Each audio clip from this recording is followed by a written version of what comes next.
Você sabia que a Bíblia é o livro mais vendido do mundo todos os anos?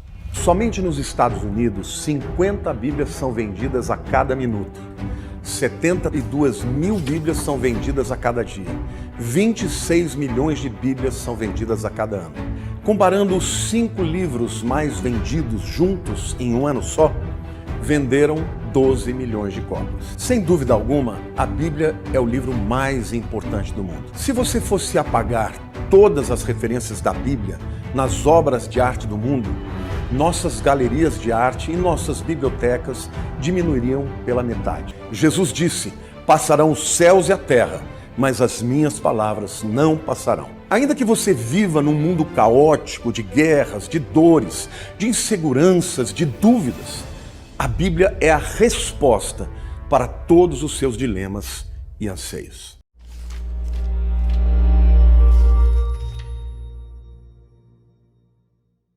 O livro de Gênesis é o primeiro livro da Bíblia e a sua história se divide em 2 partes principais. Os capítulos de 1 a 11 contam a história de Deus e do mundo inteiro. Depois temos os capítulos de 12 a 50 que realçam a história entre Deus e apenas um homem, Abraão, e a sua família. Essas 2 partes estão conectadas por uma história que começa no capítulo 12. Esse esboço nos dá uma ideia de como entender a mensagem do livro como um todo e como ela apresenta a história da Bíblia inteira. O livro começa com Deus tomando a desordem e a escuridão descritas na segunda frase da Bíblia. E disso Deus traz a ordem, a beleza e a bondade. Ele cria um mundo onde a vida pode florescer. Deus faz essas criaturas chamadas humanos, ou Adam em hebraico. Ele cria os humanos à sua imagem, que está relacionado com o seu papel e o propósito deles no mundo de Deus. Os humanos são criados para refletirem o caráter de Deus no mundo. Eles são nomeados como representantes de Deus para governar o seu mundo em seu nome, o que, nesse contexto, significa aproveitar todo o seu potencial, cuidar dele e torná-lo num lugar onde ainda mais vida possa florescer. Deus abençoa os humanos.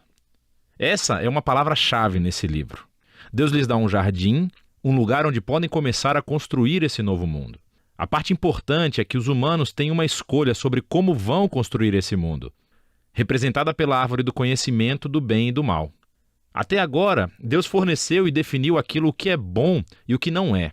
Mas agora Deus está dando aos humanos a dignidade e a liberdade de escolher. Será que eles vão confiar na definição de Deus para o bem e o mal? Ou vão buscar autonomia e definir bem e mal por conta própria? É um risco muito grande. Rebelar-se contra Deus é abraçar a morte, porque você está se afastando do próprio doador da vida. E isso é representado pela árvore da vida. No capítulo 3, uma figura misteriosa, a serpente, entra na história. A única coisa que sabemos sobre a serpente é que ela é uma criatura que Deus fez. Torna-se claro que é uma criatura em rebelião contra Deus.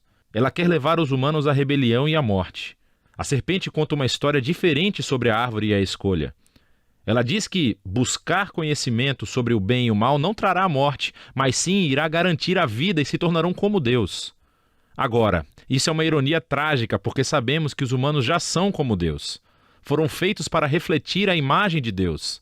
Em vez de confiar em Deus, os humanos buscam a própria autonomia. Eles escolhem o conhecimento do bem e do mal para si e, instantaneamente, toda a história fica fora de controle.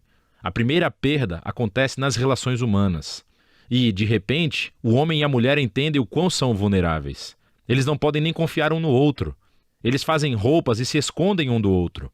A segunda perda acontece na intimidade entre Deus e os humanos. Eles correm e se escondem de Deus. Quando Deus os encontra, eles começam um jogo de culpar um ao outro sobre quem iniciou essa rebelião. E nesse momento a história para. Há uma série de poemas curtos nos quais Deus declara, primeiro para a serpente e depois para os humanos, as consequências trágicas dos seus atos. Deus primeiro diz à serpente que, apesar da sua vitória aparente, ela está destinada à derrota e a comer poeira. Deus promete que um dia uma semente, ou seja, um descendente, virá da mulher e dará um golpe letal na cabeça da serpente. O que parece uma ótima notícia, mas essa vitória terá um custo, pois a serpente também dará um golpe letal no calcanhar do descendente, enquanto está sendo esmagada. A promessa desse guerreiro ferido é misteriosa. Mas no fluxo da história até então, você vê isso como um ato de graça de Deus. Os humanos acabaram de se rebelar. E o que Deus faz? Ele promete resgatá-los. Mas isso não elimina as consequências das decisões do ser humano. Deus informa que agora os aspectos da sua vida conjunta, tanto na vida em casa como no trabalho, serão cheios de tristeza e dor por causa da sua rebeldia, o que levará à morte. E a partir daqui, a história só piora.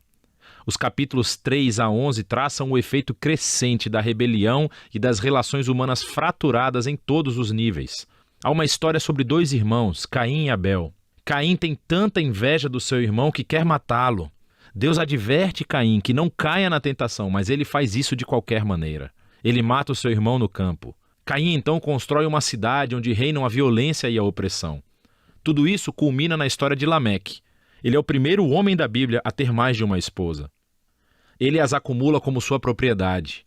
E entoa uma breve canção sobre como ele é ainda mais violento e vingativo do que Caim. Depois disso, temos uma história estranha sobre os filhos de Deus, que poderia se referir a seres angelicais do mal ou aos antigos reis que alegavam descender dos deuses. Como Lameque, eles adquiriram tantas esposas quanto quiseram e geraram os Nefilim, grandes guerreiros dos tempos antigos. Qualquer que seja a interpretação correta, o ponto principal é que os humanos estão construindo reinos que enchem o mundo de Deus com violência e ainda mais corrupção. Em resposta a essa corrupção, sabemos que Deus está profundamente triste. A humanidade está destruindo o seu belo mundo e se destruindo uns aos outros. Então, num ato ímpeto de proteção da bondade que existe no seu mundo, Deus limpa a maldade humana com um grande dilúvio. Mas existe um humano inocente a quem ele protege, Noé, e toda a sua família. Ele nomeia Noé como um novo Adão. Ele repete a bênção divina e envia Noé pelo mundo afora. Mais uma vez, temos grandes expectativas, mas Noé falha, também num jardim. Ele vai e planta uma vinha e fica bêbado até perder os sentidos. Então, um de seus filhos, Cam, faz algo vergonhoso ao seu pai na tenda. Aqui temos o nosso novo Adão, nu e envergonhado, justamente como o primeiro. E novamente tudo piora. O que leva à fundação da cidade da Babilônia. As pessoas da antiga Mesopotâmia se reúnem em torno de uma nova tecnologia, o tijolo. Elas podem construir cidades e torres mais altas, bem mais rápido do que qualquer outro povo. Eles querem construir um novo tipo de torre que chegue até os deuses para tornar os seus nomes famosos. É uma imagem da rebelião e arrogância humana. É a rebelião do jardim, dessa vez amplificada. Deus humilha o seu orgulho e os dispersa. Essas são histórias diversas, mas você pode ver que todas exploram o mesmo princípio básico. Deus continua dando aos humanos a chance de fazer a coisa certa com o seu mundo, e os humanos continuam a destruí-lo. Essas histórias afirmam que nós vivemos num mundo bom, que tornamos mal, e escolhemos definir o bem e o mal por conta própria. Todos nós contribuímos para esse mundo de relacionamentos rompidos, levado ao conflito e à violência e, finalmente, à morte. Mas há esperança. Deus prometeu que um dia um descendente viria, o guerreiro ferido, que derrotará a raiz do mal. Apesar da maldade humana, Deus está decidido a abençoar e a salvar o seu povo. Então a grande questão é, claro, o que Deus vai fazer? E a próxima história é o elo onde encontramos a resposta. Mas por enquanto, é disso que tratam os capítulos de 1 a 11 do livro de Gênesis.